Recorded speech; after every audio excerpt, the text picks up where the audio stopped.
Hello, everyone. We can get started as people are entering. I'm Jennifer Freeman. And welcome to All Hands on Deck, the fourth session of the Better Together series, which is brought to you by JFF's Post-Secondary Network. I'm Jennifer Freeman, the Senior Director at JFF, and I thank you for joining us and your colleagues from across the country. Before we get started, I'd like to start with a land acknowledgement. For those of you who are unfamiliar, a land acknowledgement recognizes the history of the land we're on and the indigenous people who lived here and who continue to live here. I'm hosting this from my home near Boston, Massachusetts, and my understanding is that this is the traditional, ancestral, and unceded territory of the Pawtucket and Massachusetts nations. So I encourage you to open the link that my colleague put in the chat so that you can enter your zip code and learn about the indigenous people in your location. We'll just do that for just a minute. So now let me give you a little background on this series. If we go to the next slide. This series, for those of you who have joined us for other sessions, this ecosystem map might look familiar. It is our shared vision for the future. We really believe that now more than ever, equitable economic mobility requires an ecosystem approach. And throughout this series, we've explored the intersections between stakeholders across the work and learning ecosystem. This series represents an evolution of JFF's longstanding post-secondary network, which has been in existence since 2004. The network is really a vehicle for collaboration and scaling of innovation across post-secondary organizations. At the core of the network is the Student Success Center. At the core of this, the PSN is the Student Success Center network, which represents 16 states and serves as a powerful, high-impact source of support for transformation in the community college system. So welcome, whether this is your first PSN event or whether you have been with us for a very long time. Before I introduce our moderator, I'd like to get a sense of who's in the room, the virtual room, so that you can also understand who is here joining us today. So please open in the link. You'll see a link to Mentimeter. If you go there, you can answer the question, which is to let us know what kind of organization you're a part of. We'll give you a little minute to do that.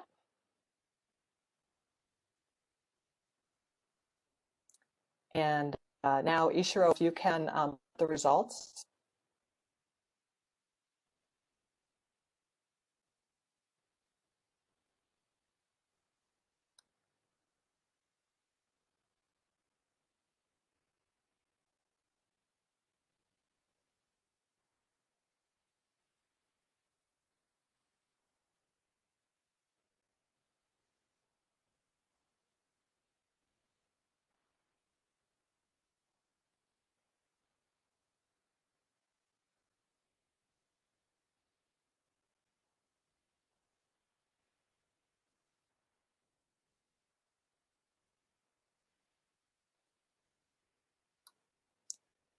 Okay, as you all are continuing to enter where you're from, I'm going to introduce you to our moderator today. And I'm seeing that there's a really nice broad mix of folks who are joining us, so that's great. To get started, I would like to introduce my colleague, Josh Kopis. Josh is a senior director in JFF Labs and has a long and deep experience with the public workforce system and its connections to employers. Josh will introduce you to our speakers today who represent educators and the workforce system and employers. And they're going to be talking about the new and innovative approaches that they're taking to respond to our really rapidly changing environment. And after that, we'll be digging into breakout sessions so you all can talk to each other and reflect on what you heard from our presenters to begin to think about your own approaches to our ecosystem challenges. So Josh, let me turn it over to you.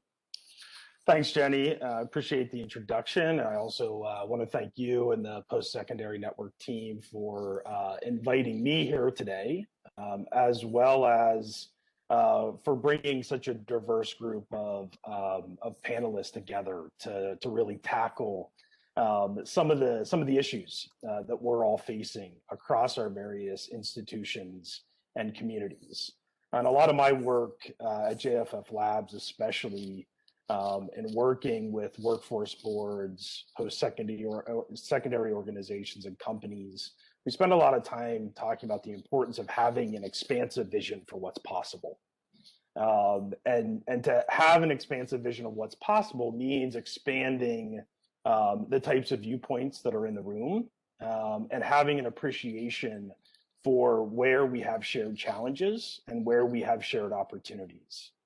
So I don't think it's beyond anyone here in this room here today that this last year, has very much been characterized by a convergence of crises that have upended a lot of what we thought we knew about our systems, about the inherent equity of education and learning in our country.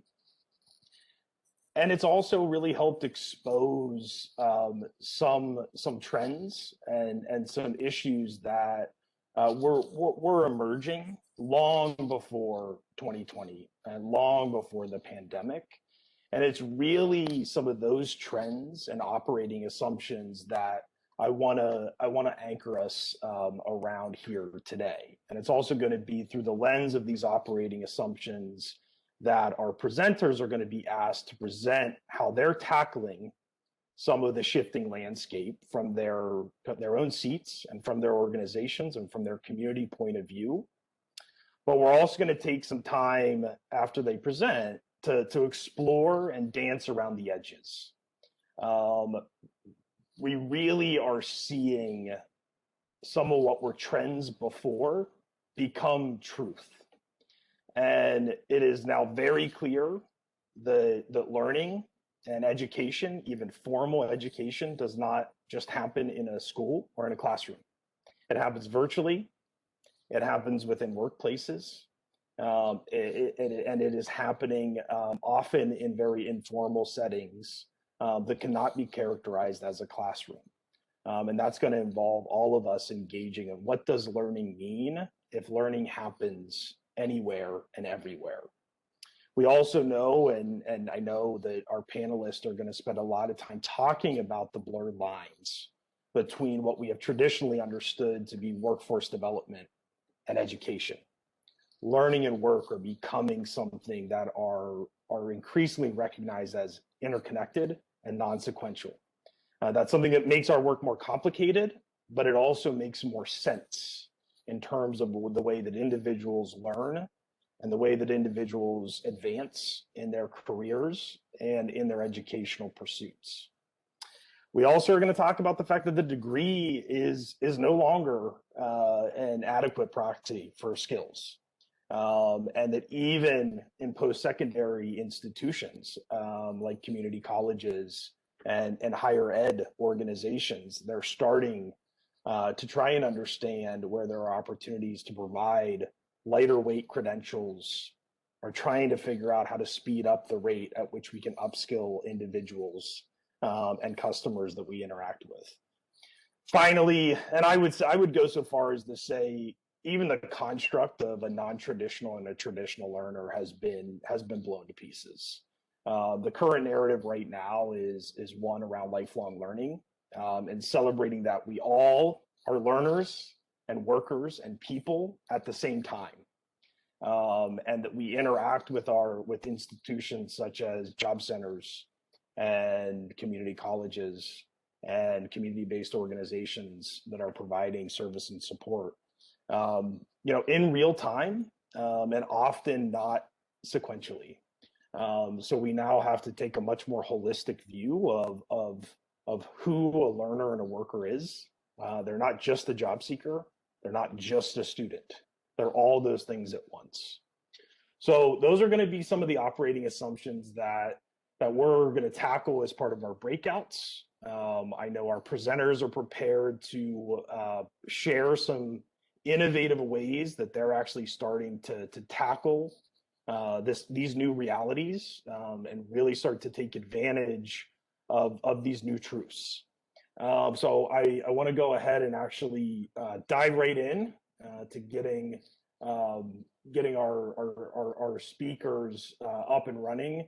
But first, I do want to direct the audience while I'm getting everybody geared up to revisit that mentee.com link, type in that code, and you'll have an opportunity to provide some feedback around really which one of these operating assumptions are striking you as most relevant to your work, and are ones that you would want to make sure that we index on during the course of the panel discussion after the speakers have a chance to formally present.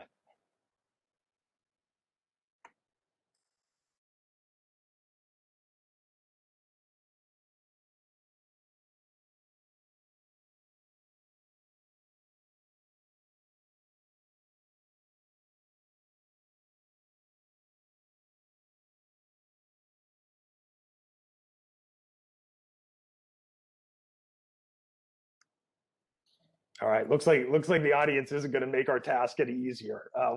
We'll talk to all of these challenges and opportunities at once. Okay, all right, it's moving here a little bit for us. We're seeing that yeah, there's no real outstanding operating assumption here for us. So it is increasingly recognized that the degrees are inadequate. All right, cool. I would say let's keep that moving. Maybe it's something we can bring back up on the screen during our panel discussion, just to help further inform and guide some of our discussion there once we go into panel. But at this point, I'd love to introduce our speakers and have them get up and running here. So the first speaker that we'll have up will be Alex Johnson. He's the president and CEO of the Capital Workforce Partners. Alex is a longtime friend of mine, and I've had the opportunity to spend a lot of time working with executive directors across the country, really talking about what it is to be a future-focused workforce board. And Alex and his shop are very emblematic and provide a great set of examples on what it means to really be a future-focused workforce board with that expansive vision that I talked about as part of the opening.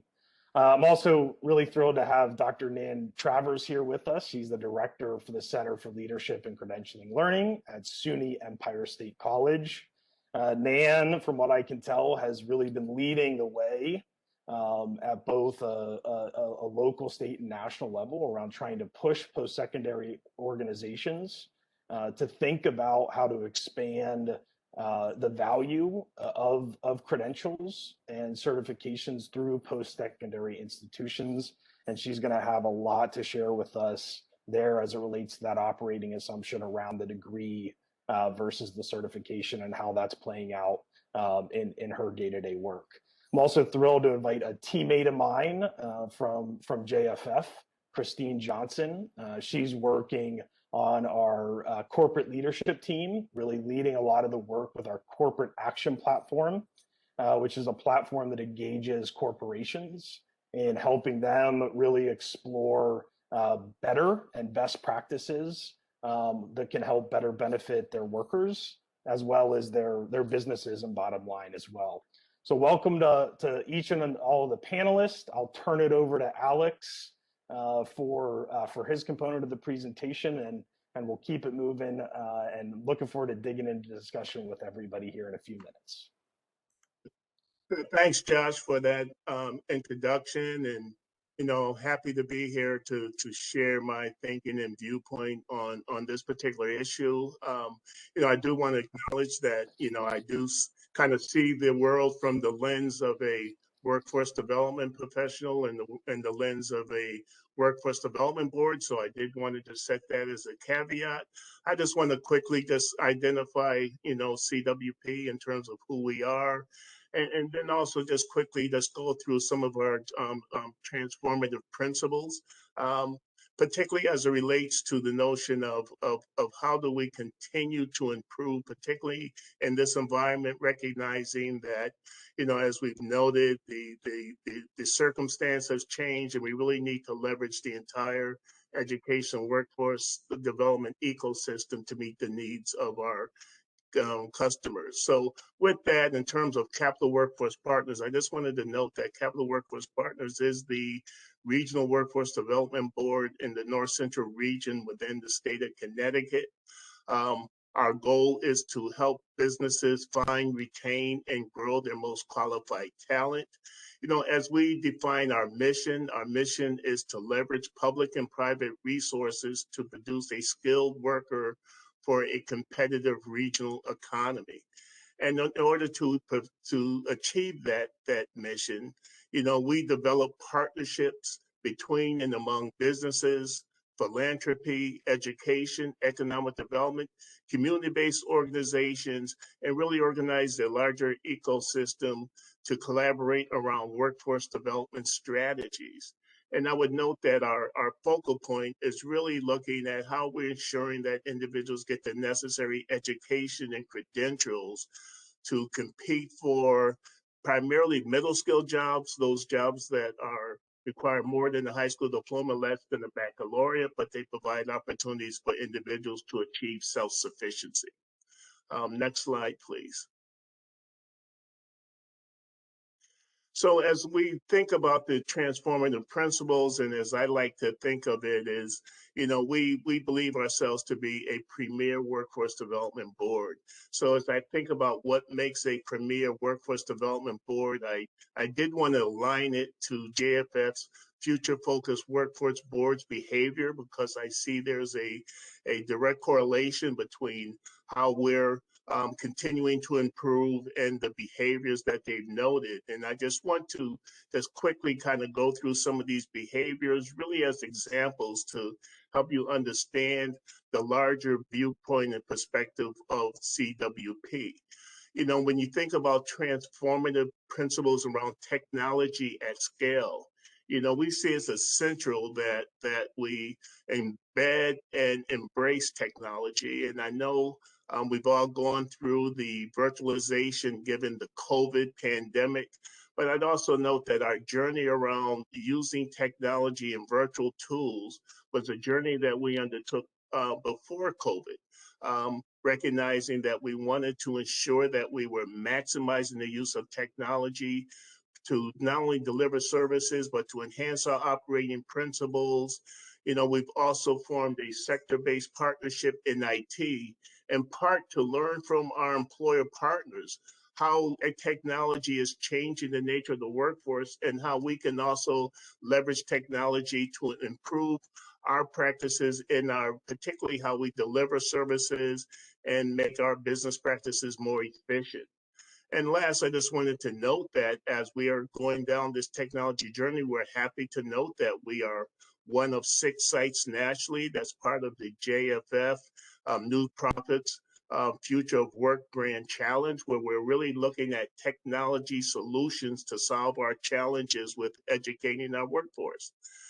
Also like to recognize, as JFF puts it, we need to be obsessed with data.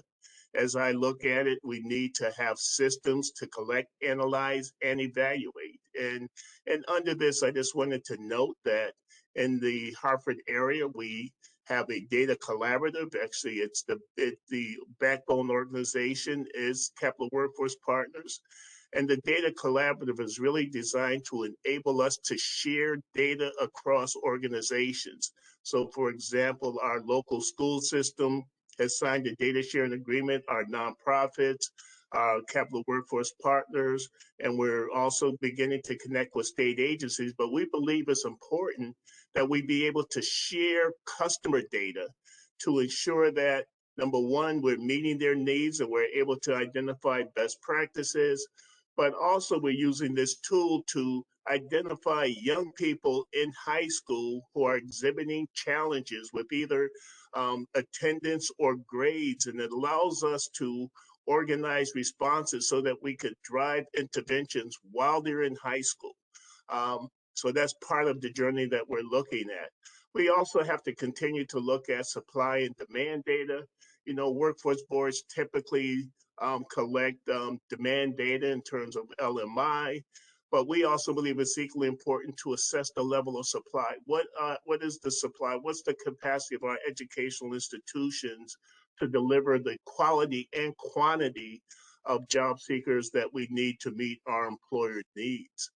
Also, we see it's extremely important that we have data to just drive and support decision making in terms of ensuring that we're meeting our necessary outcomes, and we have embraced the notion of results-based accountability. It is a methodology that allows you to evaluate data in a cost-benefit kind of way.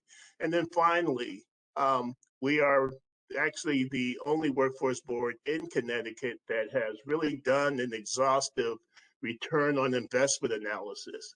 You know, because we typically, as public nonprofit servants, you know, we constantly compete for resources, but we also believe that it's important that we are able to identify the return on that public investment, and that we are, in effect, building our human capital. We need to show that there is a return on that investment.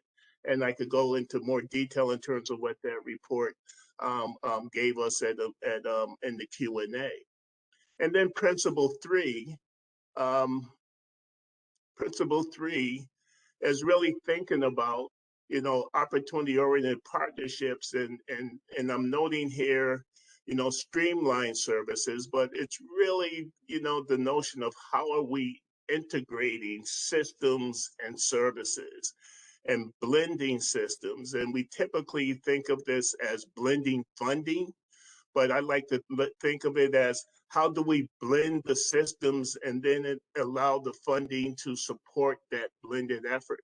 So as we think about it, it's essential for us to think about how we're blending secondary with post-secondary education, connecting it with work-based learning opportunities, connecting it with apprenticeship opportunities, and ensuring that we're really building a system that allows our learners to learn both in the classroom and learn in the workplace, and how we collecting that information and making it part of their educational and learning portfolio. In addition to that, building partnerships with employers is essential. And we have a number of employer partnerships in our region. They're focused on manufacturing, healthcare, construction, and IT. But I also want to note that as we build these partnerships, we're building them strategically as partnerships between the public workforce system and education system and employers, because this gives us an opportunity to leverage the assets that employers provide, both their institutional knowledge as well as the resources they provide, and how are we leveraging those assets to really build that learning continuum and continuing to build out our larger vision for a more comprehensive work-based learning strategy that's tied to career paths. And then also we have to be sensitive to the needs of special populations. So in Hartford, we have our Opportunity Youth Collaborative. It's a collaborative of well over 40 organizations that serve youth, particularly Opportunity Youth, those individuals who are out of school, out of work, 18 to 24, because we recognize a holistic need and approach to support our Opportunity Youth. We also have a similar partnership devoted to supporting the needs of our second chance individuals, our returning citizens, as we refer them to, because these individuals have unique needs and that cannot be provided by any one organization. So we strongly believe that we have to really leverage our community and the assets of all of our communities in a streamlined but also integrated form to ensure that we're meeting the needs of those special populations. And then also as we're building and taking advantage of opportunity and partnerships, you know, CWP, Capital Workforce Partners, is also committed to the notion of diversity, equity, and inclusion. We feel that we have a responsibility to be drivers and ambassadors on behalf of our constituents. So we're using a skills-based hiring strategy and conversation to help employers think about how can we support individuals from an equity and inclusion perspective, but based on their skills, and how we're ensuring that the skills is the primary asset as we're promoting individuals to employers. And then the final behavior that I wanted to speak to is that, and also to be effective in this space, you know, we have to be human centered. You know, we have to meet individuals where they are. We have to be able to support them in the ways that they need to be supported, both in terms of wraparound supports. So we have a couple of things that we're really invested in within our America's Job Center system. We have the tool that we're using from the Federal Reserve. It's called the the Benefits Cliff tool, which allows individuals who are receiving assistance to understand the impact on their assistance as they work. And we're looking to see how we mitigate those impacts so we could get individuals truly employed and engaged without the fear that they're going to be moving backwards instead of forward within their careers. Also looking at 2Gen services because we feel the need to have a holistic approach to supporting not just the individual, but the family. Key to our commitment to supporting our job seekers and our young people is recognizing and leveraging the needs of our behavioral health organizations to provide those behavioral health supports, and then ensuring that we have the necessary wraparound supports. And I would say in this environment, that also includes access to technology as a necessary basic need. So I just wanted to really just kind of lift up in a high level way some of the activities that Capital Workforce Partners is engaged in. You know, we're doing this because we challenge ourselves and challenge the workforce system to continue to get better, to transform in this environment. And in doing so, we have to ensure that from a financial perspective, you know, we're not wholly dependent on our traditional funding under the Workforce Innovation and Opportunity Act, because if that is your sole resource for meeting the needs of our customers, you will be challenged to have this kind of holistic approach. So I wanted to just kind of go through this quickly to just kind of give you a perspective from the workforce board perspective, recognizing that we are an essential asset to your communities as you're really thinking about the larger ecosystem and how we meet the needs of our customer base. So with that, I'll turn it back over to Josh. Thanks, Alex. That is a great overview, and thank you for serving as such a strong model for those future focused workforce board behaviors. We'll have a lot more to chat about when we get to discussion and into Q&A. I'll turn it right over to Nan. Nan, your slides should be geared up here and ready to go for you. So dive on in. Thank you so much, Josh, and hello, everybody.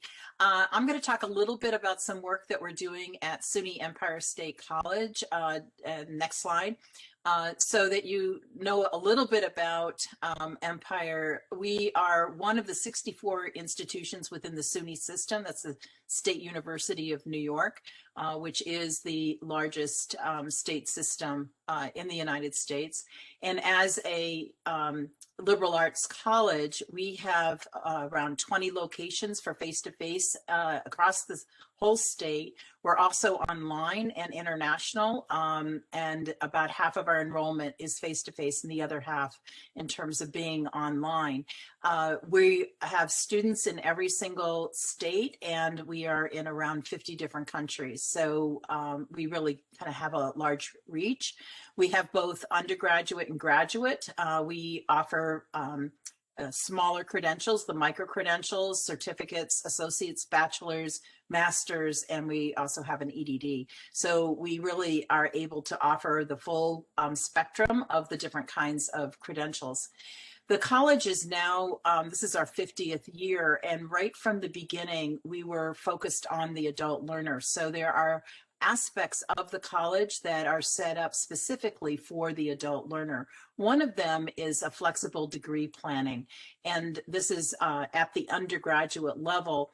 It's a competency-based program in that there are competencies that the courses and credits need to meet. So the students are pulling together prior learning and also learning that they're taking with us and transfer learning, bringing that all together and putting together a degree that kind of takes what they know and puts together where they need to go. And so we have all of our faculty work with students in this way. And we also have some standardized degrees, but this is kind of at the heart.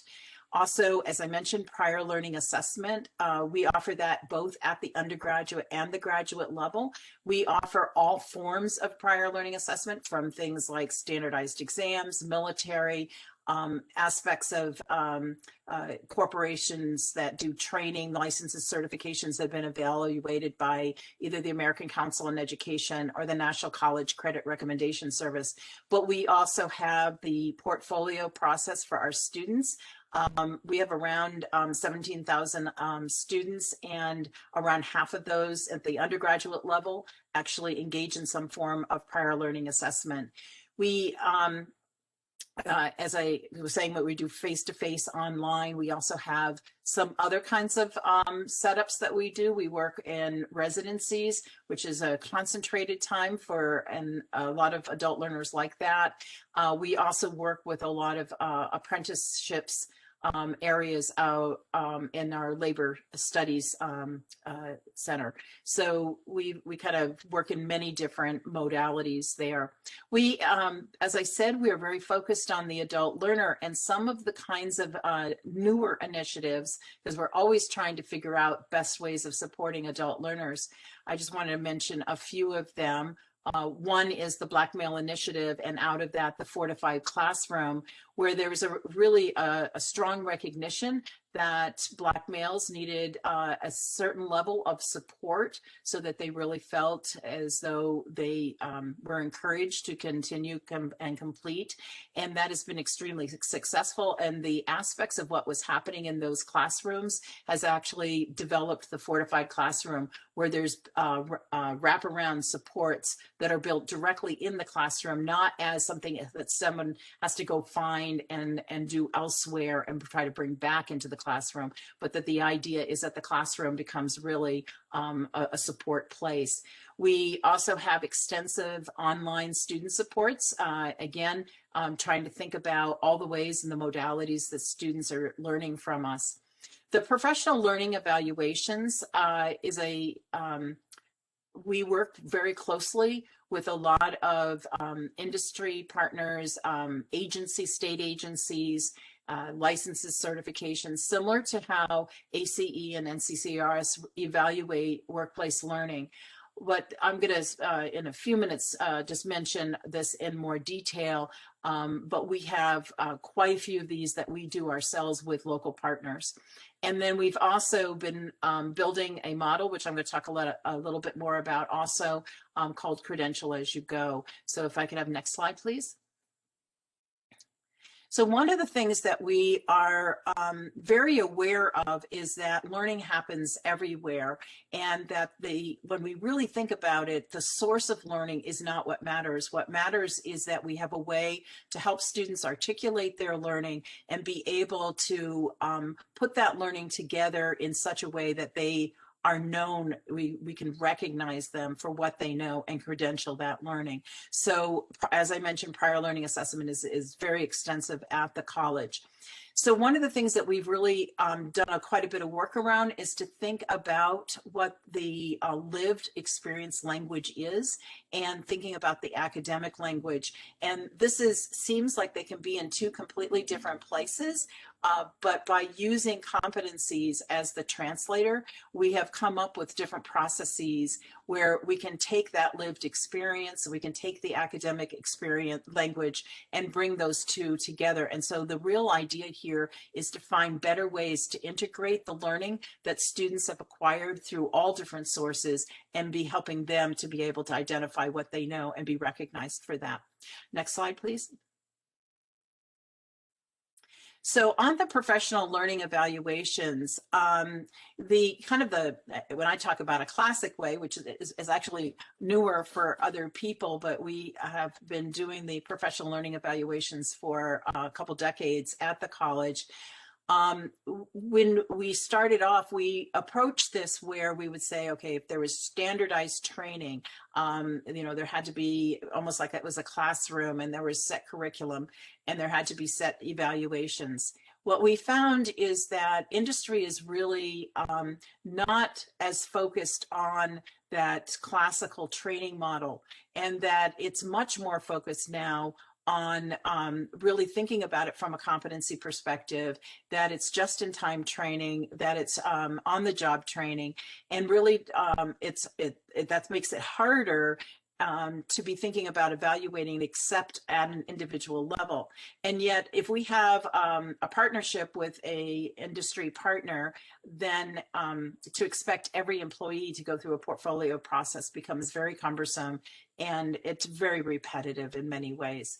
So we started to rethink our whole model here, and we've been doing this now for about 2 years, where we are thinking about it from a competency perspective. So we look at that workplace learning, the training, the certifications, those kinds of things, and we break it down into competencies. And from there, we link those competencies with the learning outcomes, which also, we've translated to competency. So we do that translation, and then we build that into course-like structures.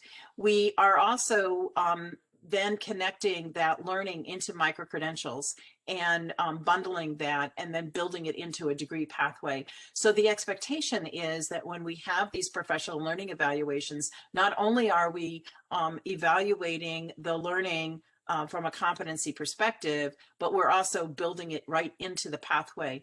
An example of this, one example is that we've worked with CVS Health, and we evaluated their store manager training, which is partially standardized training, and then the other part is on the job.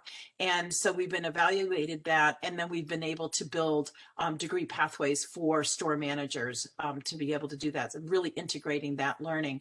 And as part of that, CVS Health also identified that their store managers needed more HR information. And so right now we're right in the middle of developing some micro-credentials around HR for store managers that will add also into the degree.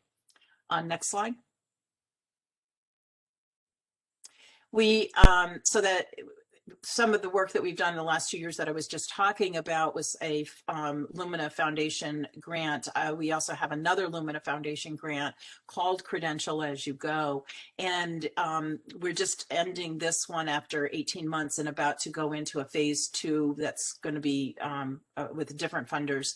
But as part of this phase 1 part, we did a landscape analysis, and we looked at around 87 projects that were either at state or system levels. They were not at institutional levels. But the question we had was, what are the different ways that people are designing these incremental credentials, these smaller credentials, and how they fit together? We also did pilots with 2 community colleges and our own institution, and really developed pathways for the micro-credentials, so that it wasn't just we want to do a micro-credential in this area, but really, how do we start to take the curriculum that we already have and look at the gaps? How do we break it into smaller units and be able to make sure that students the learners, as they acquire that learning, are credentialed. And so that's why it's called Credential as You Go. We looked at those patterns and developed a framework, which is what our phase 2 will be really examining much closer. So if we could go to the next slide. And this is right now our mock-up of a framework. It's going to, I'm sure, grow and change over time. But the idea about that the incremental credentialing at this point, the typical degree system, and as we saw on that, the principles ahead of time, that the degree is not serving the needs of this country. If you really think about the degree system that we have, it's a 4-tiered, just the associate, bachelor's, master's, and doctorate. And also, these are very ancient systems. So we're working in a system that does not meet the needs of our country. And we really have to be thinking about how do we restructure the whole credentialing system so that we can be capturing that learning and making it so that the credentials are of value and can help people gain jobs. And so we really are thinking about this as sort of an umbrella in which these were 5 areas that we saw patterns of credentialing in it. In all of them, external learning is being recognized, so through something like prior learning assessment, but that learning can come in from other sources. The first one is the one that we hear the most about, that people are talking about in terms of stackable degrees. The idea is that each unit of the credentialing builds into the next one, builds into the next one, and it stacks up. The second pattern is one that we call Learn As You Go. What we found is that some of these are developed specifically for professional development, and it might not be part of a degree pathway. It could be. These all overlap, and that's why they interconnected strategies across the top there. But that learners need a way to come back and pick up additional professional development pieces. And so these having incremental credentials that can do that becomes really important. The third one was that we found that learners were on a degree pathway, but on their own, they are picking up specialization, so that it's not it's in some ways it's the students are adding on as they go because they recognize they need a little bit of learning over here or a little bit of learning over there. But they are they're kind of putting it together. And so we want to think about the role of higher education in helping students really think through what are those different incremental credentials that might not be in a pathway, but then also kind of build out, so it gives it breadth as well as depth. The fourth one is about building transfer pathways and thinking about transfer as you go. And so in the pilots with the community college and Empire, we had Rockland Community College and Suffolk County Community College and SUNY Empire working together. And what we did is we built the pathways so that they transfer from the community college to the 4-year, and also even looked at what were the transition points and building some of the sort of smaller steps to transition from an associate to a bachelor's, but allowing all kinds of incremental credentials along the way. So that is one way of the transfer. The other way that we discovered is that in these times where, costs of trying to keep certain programs going can be difficult. And they're, in every system, there in lots of institutions, there are these niche programs that are important because they fill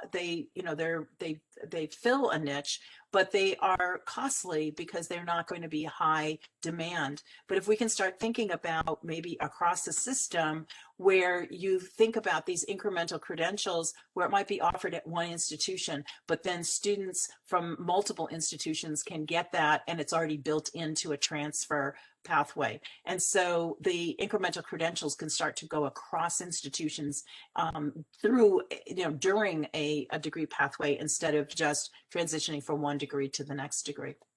The last one there is really talking about partner as you go. And so we saw this in two ways. One is that licenses, certifications, workplace learning can be evaluated and brought into the degree, and that's the description that I was talking about, our professional learning evaluations.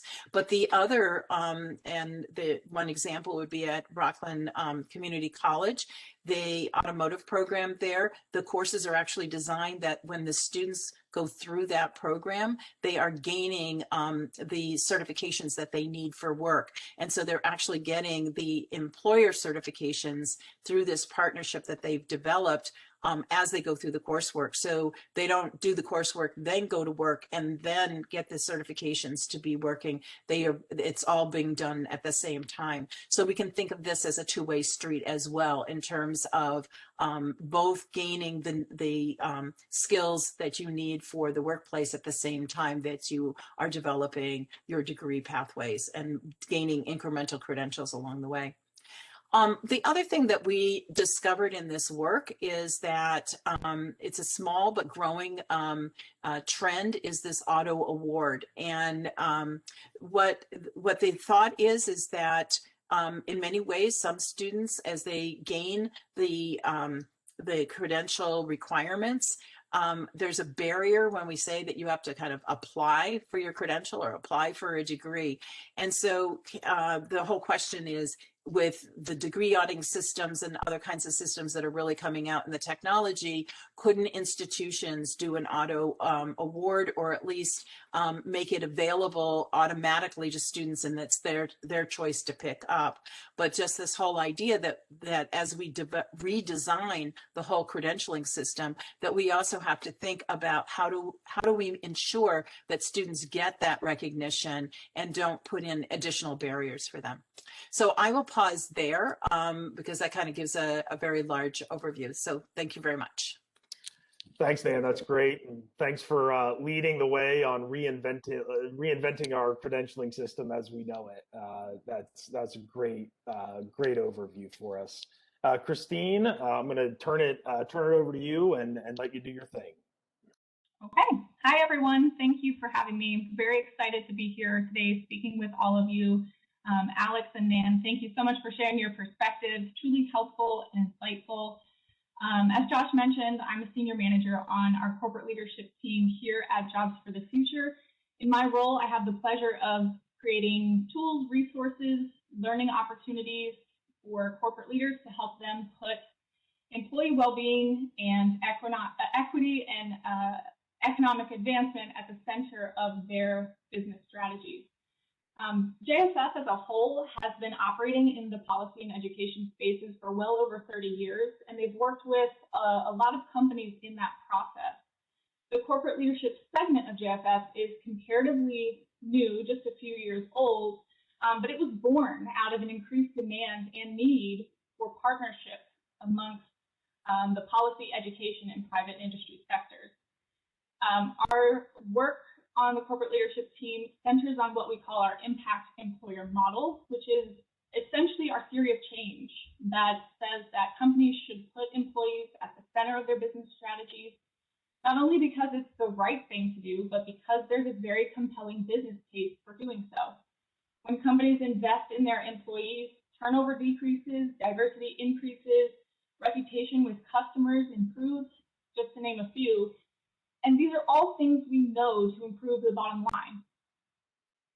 So we conduct research, we provide companies with tools and resources, as I said, for making these investments in employees across the talent management lifecycle, from onboarding employees to offboarding employees. Our most well-known resource is our talent framework, which you can see here on the slide. The framework is featured in our guide on how to become an impact employer, which gives companies an idea of what good looks like across corporate culture, workforce planning, talent acquisition, talent development, total rewards, and offboarding, with best practices, case study examples, and benchmarking tools. We have also developed a corporate action platform which brings together corporate leaders to ideate, share emerging and best practices, partner on various initiatives, engage in peer-to-peer consulting to solve specific problems, among other things. Now, this is a glimpse of the work that we were doing before COVID-19 happened at the beginning of 2020 and essentially upended the talent management cycle, systems, and norms that we know, while simultaneously magnifying long-standing racial and gender disparities in our society and, by extension, our workplaces. At that point, our theory of change, this impact employer model, transformed into more of what I would call a battle cry, truly a call to action. Next slide, please. In June of 2020, JFF's corporate leadership team launched an initiative called Recover Stronger to respond to this unprecedented moment and mobilize corporate leaders to reimagine and rebuild corporate talent practices, again, in a way that emphasized equity, put people at the center of business strategy, and created widespread economic opportunity and mobility. To that end, we formed a corporate coalition with 10 incredible companies committed to putting employee well-being at the center of their recovery strategies. We hosted working groups with these 10 companies, along with several other companies, to get a pulse on what corporate leaders were experiencing in this moment. And we're taking all of those learnings and forming what we're calling a recovery playbook for all companies to use as they navigate this recovery period going forward. Next slide, please. Just to give you a quick idea of what companies are facing right now, here are some of the common questions and challenges identified in our conversations with them over the past year. So the first one, what stopgap measures that were put into place at the beginning of the pandemic should be made permanent? Things such as working from home, having flexible schedules, those types of things. How to handle the acceleration of automation, remote work, and virtual learning. How to adequately provide support and a sense of psychological safety for employees as they navigate the recovery in their personal lives. And how to quickly get managers up to speed on all the changes that are unfolding in front of them. How to reduce biases and increase diversity in organizations, and what to do about the mass exodus of women leaving the workforce. Next slide, please. And here is what we're seeing companies, where we're seeing companies make the most movement right now in this particular moment. This changes rapidly, weekly, monthly. As I mentioned, future of work trends, automation and remote work have been accelerated, some say by as much as 10 years. Digital literacy and tech skills are becoming even more important, and many companies have quickly shifted to virtual training for rapid and on-demand skilling. Some are doing this work in-house. Many more are partnering with community colleges, nonprofits, and other institutions to drive this work forward. We're also seeing an increase in strategic and specific diversity commitments, which is great. But diversity without inclusion isn't sustainable or beneficial. So thankfully, we're seeing increased investments in inclusion practices as well. And many companies, again, are turning to strategic partnership to do this work. To better support employee well-being and personal and professional development, many companies are expanding their total rewards offerings, especially in the areas of tuition remission or reimbursement, or reskilling and upskilling, and again, partnering with community colleges and universities to do so. Not surprisingly, an area of focus for employers during the pandemic is offboarding. It's one thing to lay off employees during normal economic circumstances due to restructuring or some other organizational change, quite another to lay them off during a global pandemic and an economic downturn. So we're seeing very, very interesting partnerships with workforce boards, even between companies who might otherwise consider themselves competitors to help displaced workers obtain new work. Another key area that isn't on here, but I feel is worth mentioning based on what I heard from Nan and Alex, we're seeing a lot of companies focus on skills-based hiring and advancement practices, seeing them rework their talent acquisition strategies to focus on skill competencies rather than 2 or 4 year credentials. You'll notice that every single bullet on this page has a partnership component. That is not just because this is a panel on partnerships. Companies have a willingness and a desire more than we have ever seen to create strategic partnerships drive systems change. And this was certainly expedited by the pandemic, but we don't see this going away anytime soon. We see it strengthening, and the corporate leadership team here at JFF is excited and eager to help corporate leaders partner successfully.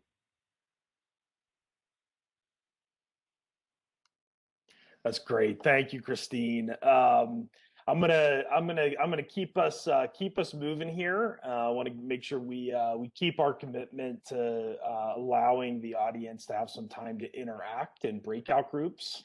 I am still going to ask our panelists to stick around so we can hopefully have some discussion and reflect on what's been heard and discussed in the breakout groups.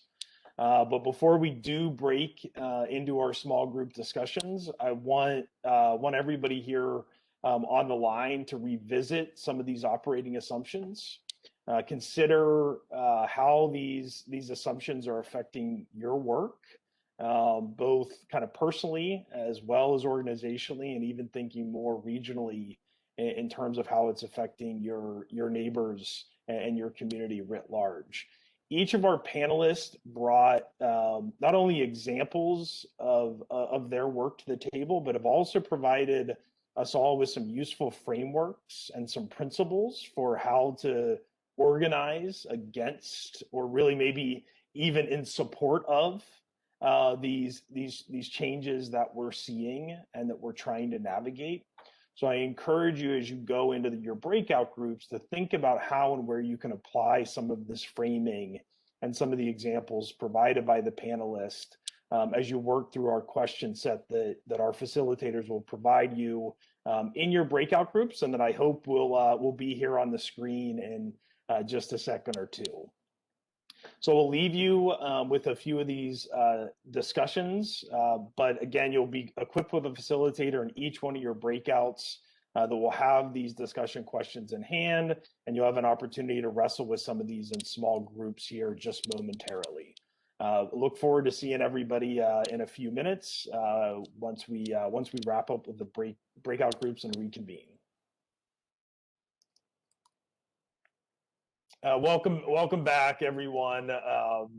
I'm sure we all may have gotten cut off mid-sentence there, so I apologize for that. But I will also remind everyone, particularly those that may have gotten cut off mid-sentence and want their brilliant thought heard and recognized as part of the larger group, please be sure to hop into that mentee board. We're asking each and every one of the attendees and speakers to provide some feedback via that board. I'm going to take a minute or two here to review what we have up here on the board, and if I have a few minutes, I might engage our panelists in some reflection based on what they've shared today and what they heard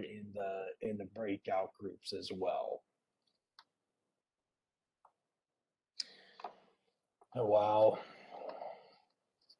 So I'm certainly seeing the theme of Sarah, we discussed this in our breakout group, just the theme of confronting just the gravity of institutional culture, and really just some of that resistance to change. I actually want to ask this question of our panelists. There's a lot of talk right now about recovery, kind of recovering from 2020, recovering from the pandemic, recovering from the associated upheavals that we've all experienced over the course of the last year. I think, strangely, recovery kind of means healing back the same. And I'd be interested from each of the panelists' perspective, where are you actually seeing the most opportunity in this disruption and in some of this upheaval to actually change something about the way your institution or your system operates that maybe you wouldn't have been able to actually take on that cultural gravity in the past. So I'll put that out to either of the three panelists, whoever wants to step up to it first. But I think that's a pervasive issue I'm seeing coming up here across each of the breakout groups. So I'm going to jump in right off, Josh, because there are two areas that I see, and I agree. Recovery kind of is that idea of, well, we could think of it two ways. One of being where you were, or kind of uncovering. And I think it's on the uncovering piece. One of the things that I saw in higher education is very quickly a shift in policy. Let's help students. Let's not, have them fail completely. And I'll give an example. One is that usually to do a pass fail, you have to elect that at the beginning, but a lot of schools opened it up where pass fail could be elected to have later on. And so what I am seeing is some shift in terms of what are these policies doing in the first place? Who is being left out because of these policies? And do we need to go back to the original policy? In other words, could the new version of the policy be looked at as a legitimate policy? So I think there's some rethinking about how do we actually support students that's differently.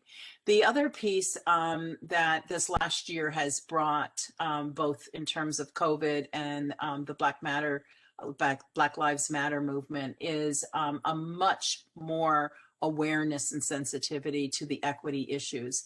And so I'm really seeing that equity is being brought much more to the forefront.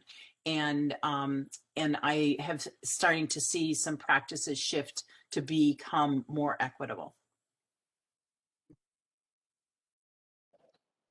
Thanks, Nan. Christine, how about from you? I mean, I know that a lot of actually what our corporate team is talking about now is this effort to not only recover, but to really recover stronger. Can you talk to us a little bit about what a stronger company looks like, and where some of those examples might be where you're seeing companies really rethink and redesign practices of old, and particularly how they're engaging with colleges, workforce systems, or just the community at large to do that. I'd love to know. Absolutely, yeah. So we named the initiative Recover Stronger, not just Recover, because that exact same notion. We don't want things to go back to the way they were, and as far as we're concerned, they can't. Employees expect more. Consumers expect more. And one area that we've really seen big changes as far as practices go within a company is around offboarding. That's not to say that we don't still have a very long way to go, but before all of this, offboarding was not much of a topic for discussion, honestly. And there weren't that many practices in place to support employees who had been furloughed or offboarded. When the pandemic hit, obviously every single company experienced it differently. You had some companies that became essential and needed to rapidly hire thousands of employees. And you had other companies who were in the hospitality industry, for example, who needed to offboard thousands of employees. And we saw strategic partnerships and new technologies born out of that need. And people who would have otherwise considered themselves competitors teaming up to intercept employees that had been displaced. And we've never seen anything like that before, certainly not of that magnitude. And there is a question now, well, okay, that was during the crisis moment. Is that something that's going to be sustainable? Is that going to be something that's going to carry forward once the crisis is gone? And we say absolutely yes. And that is done, we see, through partnerships. So building in that support for those employees, working with community colleges, community organizations, helping them get portable credentials so that if offboarding is needed again, there are supports in place to make that a more smooth transition. That's great, Christine. Thank you. And Alex, I'll still allow you some room to respond to this question, but I can't resist hitting you with a curveball here a little bit too. Well, I'm seeing some other challenges here around the inability to see where the gaps are in the system, and the inability to really understand and kind of almost quantify where those opportunities are, to link funding and to have a more holistic view of the learner and worker. So in my mind, a lot of that goes back to data. And I'd be interested there if there's anything more you can share coming out of that collaborative that's helping the community and helping your partners kind of more clearly index on where core competencies are, where there are kind of sharing of students and workers across the system. I'd love to just hear what you all are learning through that collaborative. Yeah, thanks, Josh. I'll take a stab at it, but I think key to what the data collaborative is supporting, and I think what we're really learning as an effect of COVID, we're really able to isolate particularly young people in high school who are either delinquent, not on track to graduate, not engaged or connected. So, we have a number of early warning indicators that we're working with the school system, and the school system provides that data to the workforce board. And then we, in effect, use that data to connect young people to community-based organizations that have the expertise and the support to even do as far as go to home visits to get young people connected, get them engaged, get them to refocus back to school. So that's been from a support perspective, we're using it to support our young people in high school, recognizing that in our city we're seeing up to 75% disconnection of our high school students. And within that, we have some special initiatives. We have what we're referring to as the Rising Ninth Grader Initiative, because young people are not successfully connecting from 8th grade to 9th grade. So we're providing a lot of community supports to bridge that gap through the summer months. We also have a 12th grade initiative, because a lot of young people in high school who are on track to graduate have no plans. So that data integration and system is allowing us on an individual level to really isolate who's struggling, who's not on track, who needs some support, and connect them to community supports prior to them being so disconnected that they become justice involved. And that's really our goal to make sure they don't become justice involved. I love that. That's a great example. Well, I want to thank our panelists for taking an opportunity to really share some of their innovations and their examples of how they're confronting this new reality that we find ourselves in. I'll turn it back over to Jenny, I think, with a few closing remarks. And I will note that I know we're doing our best to put the resources and frameworks and various tools that our panelists have all mentioned up on our website. So those should also all be made readily available through our website. But I'll let Jenny share more specific detail on that. Thanks, everybody. Great, and thank you, Josh. And I also want to thank all of our panelists. It was, it's like sobering, but also really kind of all the change that is occurring has happened and the challenges we're facing. It's also really inspiring to hear these great examples of responses to change and the ways that we're all recovering better, as Christine put it, the greater focus on equity across these systems, the greater focus on being student-centered and worker-centered. So thank you. Thank you, speakers, and I hope that those of you who were listening and had a chance to talk about this in the breakouts are leaving with inspiration and some great ideas. Now I'd like to share something that we have developed to help you deepen partnerships that you're engaged in across the ecosystem. We've developed an ecosystem partnership tool that is an action-oriented resource. It'll help you engage partners and build effective plans with those partners to drive economic mobility in your communities. We've designed this with input of a number of stakeholders, including many of you on the phone, on the webinar. It's a guide that's designed to work for post-secondary organizations to work through an inquiry and strategic planning process with their partners.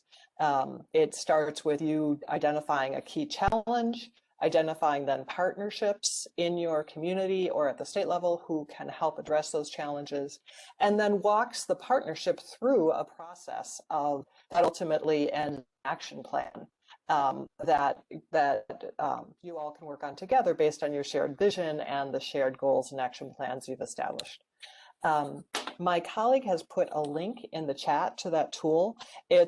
We are really looking forward to your feedback. It's in beta version right now. What we are wanting to do is to, if you sign on, then we'll stay in touch with you and get your feedback on how valuable you find this, any changes you'd like to see made, so that it'll be more valuable.